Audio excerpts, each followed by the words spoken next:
Okay, round two. Name something that's not boring. A laundry? Ooh, a book club. Computer solitaire, huh?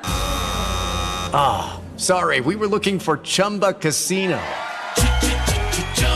That's right, ChumbaCasino.com has over 100 casino-style games. Join today and play for free for your chance to redeem some serious prizes. ChumbaCasino.com. No purchase necessary. Void where prohibited by law. 18 plus. Terms and conditions apply. See website for details.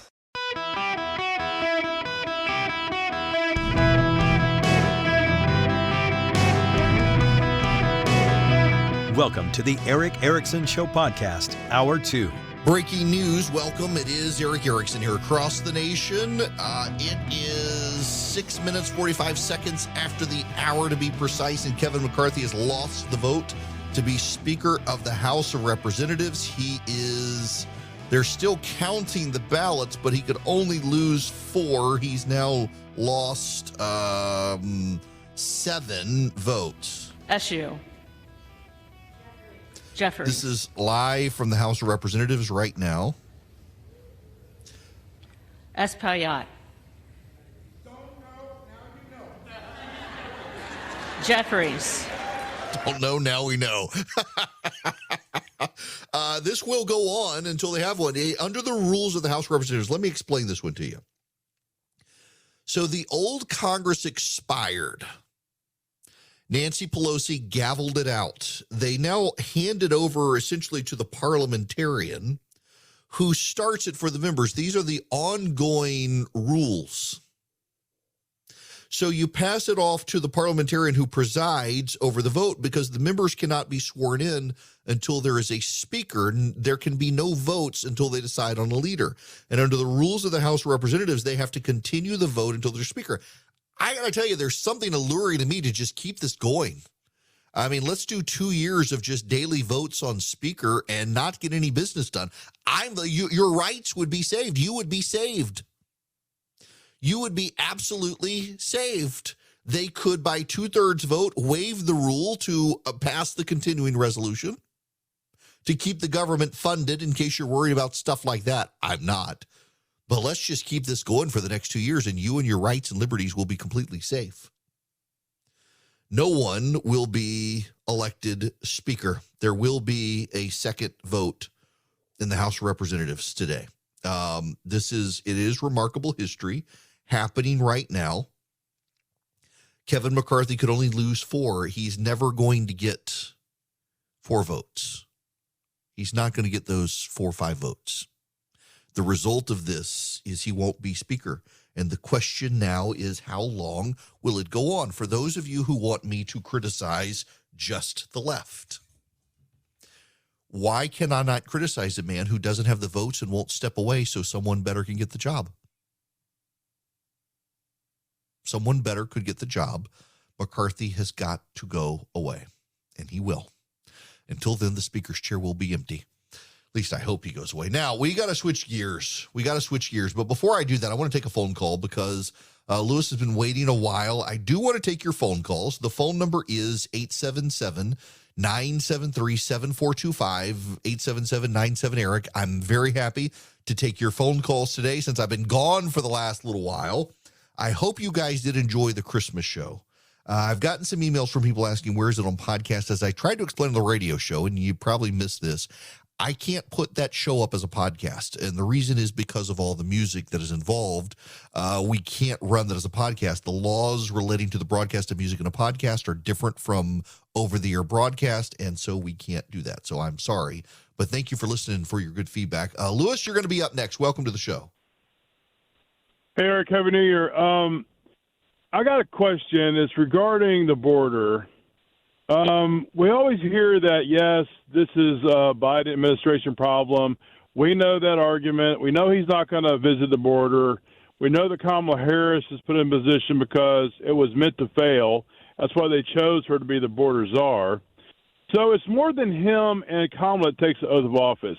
Why do we have to wait and keep putting this argument that it's the Biden administration's problem and not go ahead and allow others who have taken oath of office, like the Border Patrol and other people who are in law enforcement and governors, and go ahead and engage and stop this instead of playing back and forth politics with a Title 42 in place. I know that's a safeguard temporarily, but really it's not because of the issues that are going on. So where do we go from here if we're going to keep waiting on the president when we know he's not going to visit the border and we know he's not going to do anything to stop this when their whole agenda was open borders to begin with?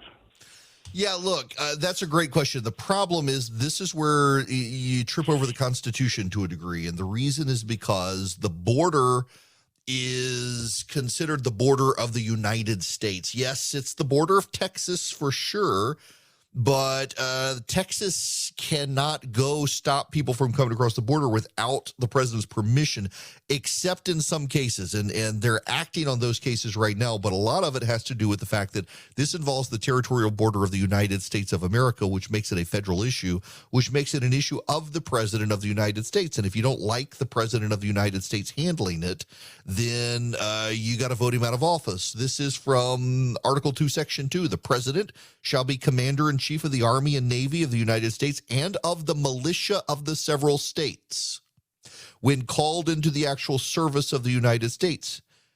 And as a result, he's in charge. And then you have Congress, which sets the rules about the border and integrity. Now, there is, in fact, a clause in the Constitution requiring that the states be defended from invasion. And some of the states are arguing they are being invaded, even though it's not hostile. I will tell you this, there's some breaking news happening right now, Lewis, literally happening as I'm talking. The governor of Colorado is claiming that Jared Polis, may send illegal aliens to New York, and he's a liberal Democrat. He is going to send illegal immigrants to New York, which is a heck of a thing, actually, to see that play out.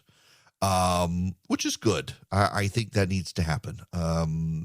See more of them engaged in this. Now, I got a question coming in from people, and I need to answer this question. The 20th Amendment of the Constitution says this: the Congress shall assemble at least once in each year, and such meeting shall begin at noon on the 3rd day of January, unless they shall by law appoint a different day. Now, what does that have to do with anything? The question I'm being asked by people is, how is it that the Congress, the House of Representatives, can assemble in such a way that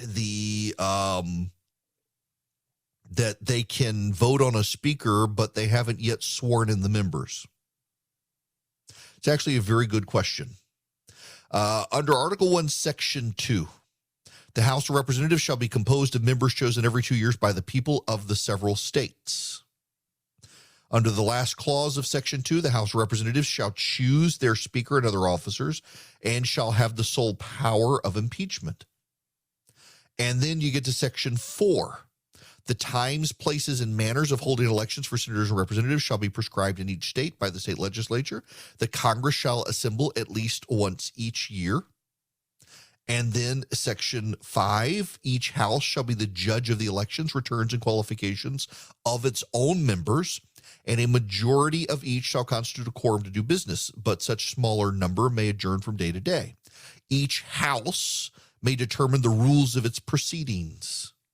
Each house shall keep a journal of its proceedings. So what does all that mean? Put it together. The House sets its own rules and approves its members. The House's standing rules don't expire until new rules have been adjusted. And those standing rules say that the House of Representatives meets and the very first act of business, because it's in Section 2 of Article 1 of the Constitution, is to choose its speaker. And until the speaker is chosen, no other business can be conducted. That's what's going on here. They've got to pick their speaker before they can do anything else. And as of this moment, they do not have a speaker. Kevin McCarthy is actually losing to Hakeem Jeffries, the new Democratic leader who took Nancy Pelosi's spot. That's only because more Democrats have been called so far. There have been now 10, as of this moment, 10 votes against Kevin McCarthy. He could only lose 4. He's got 10 votes against him, 72 for him, 75 for Hakeem Jeffries, which means that he's not going to be speaker. They're going to have to go to another ballot, and that's a good thing. And then we can move on from there. Now, I got to move on. But before I do, let me just set stage of motion. I got Charlie to cut up this audio and then forgot to play it. This is Bob Good. Bob Good is a congressman from Virginia, just so you understand the stakes about what Kevin McCarthy is facing. I suspect 10 to 15 members will vote against him on the first ballot tomorrow that will vote for Andy Biggs. But then I think you'll see on the second ballot an increasing number of members vote for a true candidate who can represent the conservative center of the conference, can motivate the base, inspire Republicans across the country, get to 218 votes, bring our conference together to fight against the radical Democrat agenda, the most extreme agenda we've ever seen. Wait, let me stop you there. Who is that name? We here we are in the 11th hour. There are no names. Give me a name. It's not Andy Biggs. Andy Biggs isn't going to win. Well, I'm not going to resist for a few more hours what I have resisted for the last several weeks, because, as you know, if we were to put forth a name right now over the last few weeks, that person would suffer all the attacks and retaliation and all the threats. So you don't have a name. I mean, what leader? Absolutely. Griff, you'll see that name tomorrow on the second ballot. On the second ballot, here's Rachel Bade of the Washington Post. You're hearing that people are reaching out to Scalise? That's absolutely right. For the past few days, conservative members have approached Scalise, among some other Republicans too, to gauge whether he'd be interested. And, you know, I've talked to people who are close to Scalise who think he would. He doesn't want to be seen as undermining McCarthy at all, so he's very, very quiet and sitting back because, you know, if he were to step out now, obviously some moderate Republicans who are loyal to McCarthy would turn on him and potentially not vote for him. But the reality is these conversations are ongoing right now, and not just between conservatives and potential candidates, but between conservatives and moderate Republicans. I understand from talking to someone this morning about what are they going to do if McCarthy can't get the votes, because right now he doesn't have them. No, he doesn't. Donna Brazil on ABC's This Week. Yeah, he's made so many concessions. I hear that he's going to open up a stand pretty soon. Look, the truth is that Kevin McCarthy has the most votes, but can he get those key votes? It's going to be very, very hard. Democrats are watching this. We're watching this with popcorn and also ready to go behind the scenes and help him out, perhaps. Jim Clyburn and many others have been on the phone, I hear, talking to people who might be willing to talk to Democrats. But in the end, I think Kevin McCarthy is going to squeak it out because enough Republicans will likely decide to hold their nose and just go on in. I don't know about that, Donna. I don't know. I am fascinated watching this play out, though. I really am. And I'm kind of delighted he has lost on the first ballot. Now, I'm going to go on and take a commercial timeout because I actually do want to get into the Malthusians raising their head on 60 Minutes at the bottom of the hour. Before I even get there, well, we do have to talk about a certain former president assigning more blame for the midterm elections. This time, I assume you've heard by now, the people to blame, not him, not the candidates he picked, but the pro-life movement is what caused Republicans to not do well in the midterms. That's right. That's now where the blame is assigned, and I only want a short segment on it. There's something you need to hear, whether you like me saying anything, criticizing the former president or not. It's actually not even a criticism of him when we come back. The weather outside might be frightful, but in your bed, you've got super soft Boll and Branch sheets to sleep under. They'll keep you comfortable. They're just the perfect weight. Summer, winter, fall, spring, the perfect weight, and they get softer every wash. And right now, with the weather so cold outside, you want to just be snuggled up inside. They're the perfect sheets under which you and your loved one can snuggle. And right now, you can get 15% off your first set of sheets when you use promo code ERIC at bollandbranch.com. That's Boll and Branch, BOLLAND branch.com. The promo code is ERIC, ERICK. Boll and Branch sheets are the perfect 100% organic cotton threads that get softer every wash. Not only do they get softer every wash, but the drape across your body is just perfect. I really enjoy mine. We've got them now on multiple beds in the house. We've just kept buying them because they're so soft. And every wash, they get softer. And right now, get 15% off your first set of sheets when you use promo code ERIC, ERICK, at bollandbranch.com. That's Boll and Branch, BOLLAND branch.com. The promo code ERIC. Hello there. Welcome. It is Eric Erickson here. The phone number is 877-973-7425 if you would like to be on the program. On New Year's Day, the former president tweeted that, well, didn't tweet. He went on Truth Social. It wasn't my fault that the Republicans didn't live up to expectations in the midterms. I was 233-20. It was the abortion issue, poorly handled by many Republicans, especially those that firmly insisted on no exceptions, even in the cases of rape, incest, or life of the mother, that lost large numbers of voters. Also, the people that pushed so hard for decades against abortion got their wish from the Supreme Court and just plain disappeared, not to be seen again, plus Mitch's stupid money.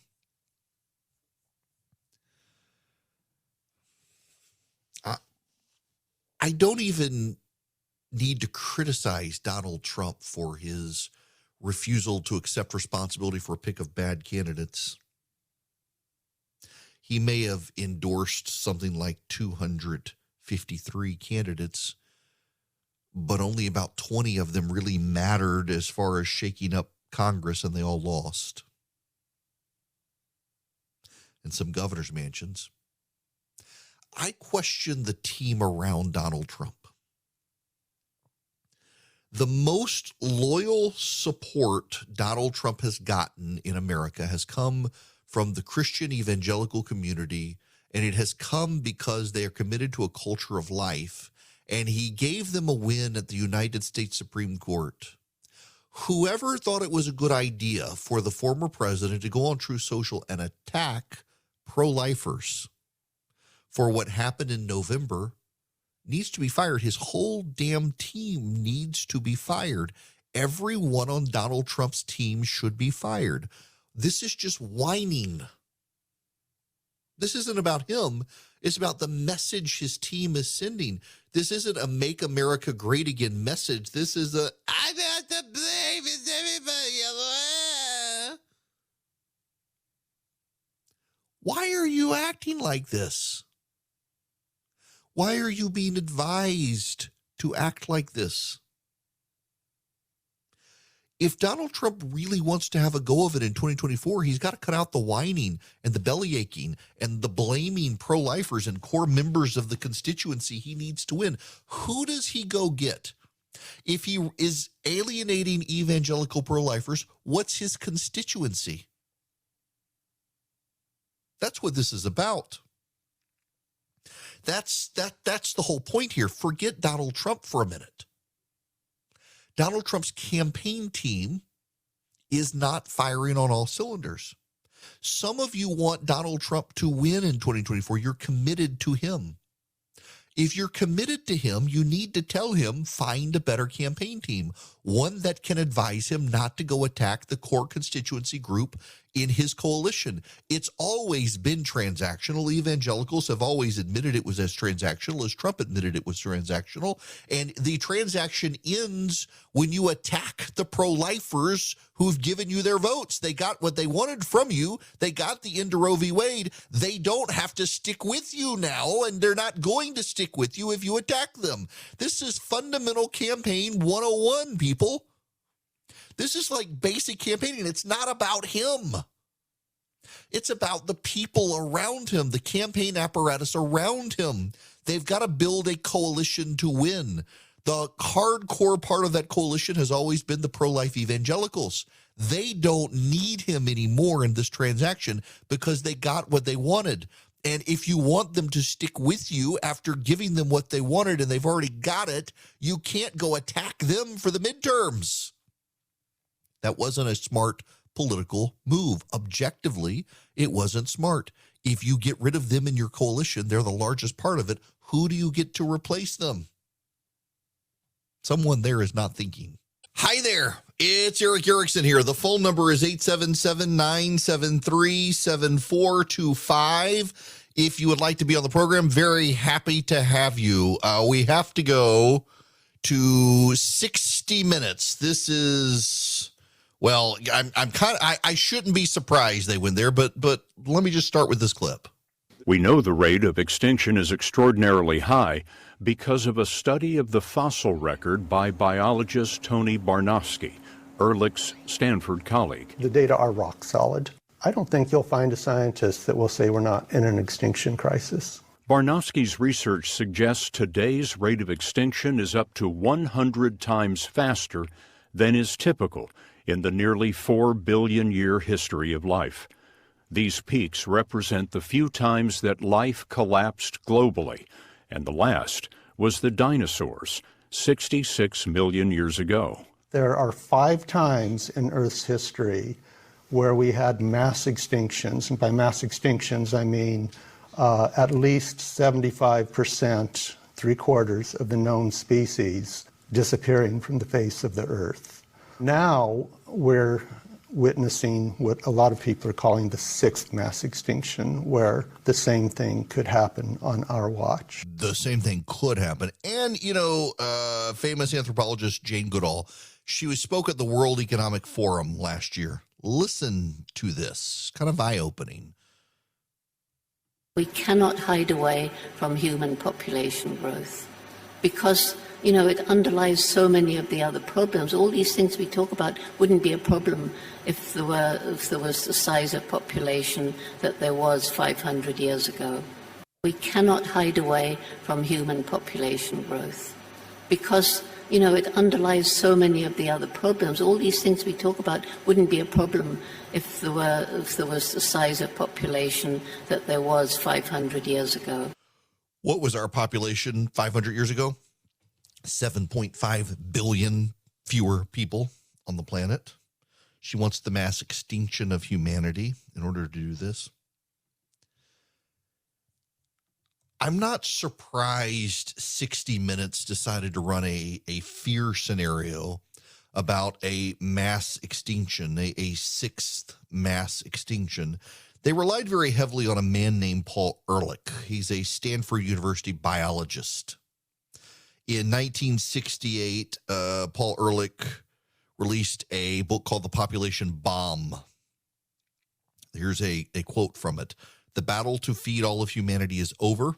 In the 1970s, hundreds of millions of people will starve to death in spite of any crash programs embarked upon now.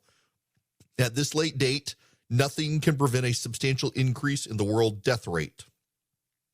In fact, the world death rate has fallen from his predictions. Paul Ehrlich was a Malthusian. Malthus was a philosopher, pastor in Great Britain, I believe, who argued that as population grows, resources become more scarce, which leads to mass starvation, death, famine, the end of humanity. These people have been around for a very long time. Paul Ehrlich has been kind of at the foremost of this. And now many of these same people have decided we are entering a 6th mass extinction event. It's what they claim. Just let me read you some of what the 60 Minutes intro started. This is Scott Pelley's intro to this. In what year will the human population grow too large for the Earth to sustain? The answer is about 1970, according to research by the World Wildlife Fund. In 1970, the planet's 3.5 billion people were sustainable. But on this New Year's Day, the population is 8 billion people. Today, wild plants and animals are running out of places to live. The scientists you're about to meet say the Earth is suffering a crisis of mass extinction on a scale unseen since the dinosaurs. We're going to show you a possible solution, but first, have a look at how humanity's already suffering from the vanquished wild. Here's a problem. It's not actually true. Michael Schellenberger, Dr. Michael Schellenberger, actually has noted that all these claims have been thoroughly debunked in peer-reviewed scientific literature. The assertion that 5 more Earths are needed to sustain humanity comes from something called the ecological footprint calculation. It was debunked a decade ago, including by the chief scientist of the Nature Conservancy. I've heard this idea for a while now about the 6th mass extinction, and it turns out when you study it, it's actually not even true. To cause a mass extinction, humans would need to wipe out 75 to 90% of the species on the planet. In fact, 6% of species on the planet right now are considered critically endangered. 9% are considered endangered. 12% are vulnerable to becoming endangered. That's really not significantly. 0.8% of the 112,432 known plant, animal, and insect species have gone extinct since 1500. That's a rate of fewer than 2 species lost every year for an annual extinction rate of 1/1000%. That's what the data actually says. What we have here is an industry of fear-mongering Malthusians who are really opposed to population growth on planet Earth. You should note, by the way, one of the things they claim is that we are wiping out habitat. Actually, in 2019, an area of the planet larger than the entire continent of Africa is now protected. It's an area equivalent to 15% of the land surface on the Earth.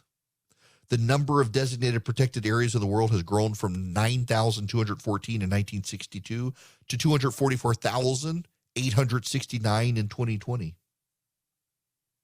In fact, in a lot of nations, including the wealthiest on the planet, we're starting to see a rebounding of species, including, for example, in Europe, wolves. As human population has declined in rural areas, people have moved to cities, there's been a rebounding. The amount of land that humans need to grow animals for food has actually decreased. It's actually decreased roughly in size to Alaska. Why are they doing this? I have a reason, and to some of you it's going to sound crazy. You know, there's the devil in the Bible quotes scripture. James, Jesus' brother, says even the demons know the Christ. In fact, he was recognized. The demons and the possessed men, they recognized him. People did not, and the demons did. The devil quotes scripture. They clearly know the scripture. They twist it, they misinterpret it, but I just got this sneaking suspicion, that scripture says the gates of hell will not prevail against the church. So the devil says, well, why don't we limit the number who can be in the church? Limit the number who can crash in. God says, be fruitful and multiply. So the devil says, nah, don't do that. It's a spiritual issue. It is a biological issue. It's not a coincidence that the people who are most likely to embrace the idea of Malthusianism, the people who are most likely to embrace the idea that the world is limited in resources, are also the people who are willing to embrace sterilization projects, including the transgender agenda, which believes that your children should be able to be chemically castrated and otherwise to live their best life now in another gender identity that is contrary to biology and science. And hey, guess what? If we embrace this wholeheartedly, they can't procreate, can they? All of these Malthusians have for decades depended on the idea of limiting the population of the planet, and they embrace all sorts of ideas. There's actually a story, multiple stories out about your need to be responsible in childbearing and how you should really only have one child for the planet. They really don't want population to increase. And again, this to me is ultimately, I think, a spiritual battle. And I realize you don't get this from a lot of people, so it sounds a little crazy when you've never heard it before. But if you want to limit the number in the church that can crash the gates of hell, you got to keep people from reproducing, because the more people reproduce, the more likely you are to create a new person of faith. If we are created in God's image, the way you disrupt that is to allow people to pick their own image. And as more and more people become more and more secular and less grounded in faith, the more likely they are to believe the nightmare scenarios that we ourselves are the gods and we ourselves are punishing each other, and we ourselves must take action to save ourselves from things we cannot save ourselves from. There's a spiritual component to this that people don't want to talk about. 60 Minutes is a secular media institution of liberals. They have every desire to fan the flames, to advocate for this particular agenda. Increasingly, we see members of the media now taking nonprofit dollars to advance stories. I saw in my local paper, the Atlanta Journal-Constitution, that they have reporters now who are subsidized in some way with a nonprofit. One of them is a Racial Justice Alliance. So, of course, they're going to cover that topic. Major media outlets in Washington, D.C. have environmental reporters who are paid for by environmental outlets. And so, of course, their research and their reporting is going to be deeply skewed towards the left on these things. CBS News is of the left and for the left, and CBS News has a vested interest in scaring people about the future. What I find so interesting here is if you did the Venn diagram of laying the circles over, many of the same people who think we're headed towards a sixth mass extinction are the same people who actually believe that AI is going to take over and we're going to be enslaved by the robots. I find it all very interesting that the atheist secularists of the world believe we're going to create the instruments of our own demise. We are going to create the robots who enslave and kill us. We are going to destroy our planet. It is apocryphal. I cannot find it. I've heard the story from multiple different people. It wouldn't surprise me if it was true, but I can't find the evidence that it actually happened. When I was a kid, I just assumed it was true because teachers I respected told me the story. But I have heard the story that Franklin Roosevelt, in the run-up to the atomic bomb, decided they needed people of faith to be in charge of building it because the secular scientists who weren't really believers were convinced that they could make a mistake and blow up the whole planet, and they were moving so cautiously slow, we risked the Germans or the Japanese getting ahead of us in the arms race for the nuclear bomb. And if Roosevelt decided we needed some Christians in there who knew that we could not destroy the planet. Only God himself could. Again, it's an apocryphal story. I cannot find the source yet. I've heard it from more than one person over time. But it wouldn't surprise me if it was true. Because there is this mass of secular humanists in the world who believe we are the instruments of our own demise. We're out of resources on the planet. Do you know we actually have more access to more minerals and resources now than we did in the 70s? They underestimated the efficiencies of mankind. They underestimated the ingenious nature of mankind. They underestimated the ability of man to invent and become resourceful. In the 1980s, I was a kid growing up in Dubai. My dad worked for the oil industry, and there were stories out of that my school would talk about how we're going to run out of oil one day. And in fact, there are parts of the world, including, ironically, Dubai, that ran out of oil. But we on the planet actually have more access to oil now than we did 30 years ago because we've invented new ways between fracking and horizontal drilling and others to access oil we couldn't access then. And we've invented new refining ways to get it. We've become highly resourceful. And all of these people continue to bet against humanity, and they're elevated by the press because at the end of the day, they think we are the blight on the planet, and it's us who should go away. They are worried, they say, about a sixth mass extinction. What they really want is the mass extinction of humanity because they have embraced a secular sense of theology that we are bad and we are sinful, and the only way to heal the planet is to get rid of us, as opposed to the religious way, the Christian way, which is for us to work on our own individual relationship and we will find everlasting life. With the secularists, it doesn't matter what you do as long as the mouth breather next to you is still polluting. You're all wiped out. And so we must get rid of that guy. It leads to violence. It leads to insanity. It leads to this sort of nonsensical epistemic belief that we're headed towards a mass extinction, even though all of the data says we're not. They'll believe it and they'll get news traction. And all that news traction is designed to do is to build anxiety in you when you should not live by this sort of fear. Now, let's clear the air on this. I'm talking about the Eden Pure Thunderstorm, of course. You can buy them, a 3-pack at EdenPureDeals.com. I mentioned this to you last week when I was in Vegas. I had one with me because the folks next door, well, let's just say that it was odorific, and the Eden Pure took care of it. And I keep one in my suitcase. It wipes out odors. You can get 3 of them for less than $200 by going to EdenPureDeals.com. EdenPureDeals.com. On the front page of that website, you will be greeted with a discount code box, and you put in ERIC3, ERICK3, and you will get 3 Eden Pure thunderstorms for less than $200. You will save $200, and you will get free shipping. It's an incredible deal. It is an incredible product. It isn't just an air purifier that gets rid of the dust and the pollen and the mold and the bacteria. It actually eliminates odors. I actually use it for its odor elimination capabilities. If I'm frying in the kitchen, I fire it up. It gets rid of the fry odors.